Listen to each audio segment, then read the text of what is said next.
हम सबकी जिंदगी में एक कहानी होती है और आज मैं आपसे शेयर करने लगी हूँ अली की कहानी।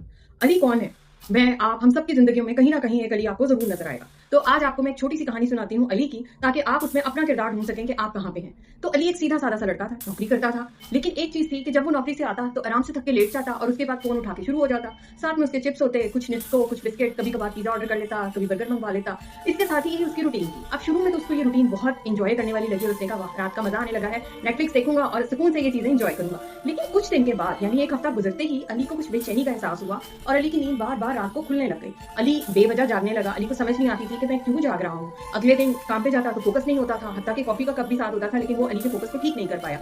अब उसके साथ ही अली ने एक दिन जब शीशे में खुद को गौर से देखा तो अली को पता चला कि मेरी आंखों के हल्के पड़ गए, पेट बाहर को आना शुरू हो गया है। मैं ऐसा तो नहीं था, और मैं जब कुछ खा भी नहीं रहा तो ऐसा क्यों हो रहा है, मेरा वजन कैसे बढ़ सकता है, मैं तो इतना कुछ नहीं खा रहा।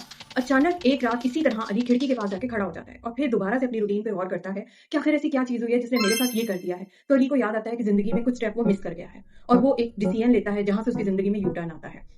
अली दोबारा से अपनी रूटीन पे जाता है। अली शाम का खाना जल्दी खाना शुरू करता है, वक्त पे सोना शुरू करता है, और बिलाखिर एक सुबह ऐसी आती है कि जिसमें अली की एनर्जीज वापस आती हैं। अली दोबारा पहले की तरह हैप्पी होता है और अली को ये रियलाइज होता है कि बाज़ औक़ात जिंदगी का क्लॉक सेट करने के लिए अपनी रूटीन सेट करनी पड़ती है।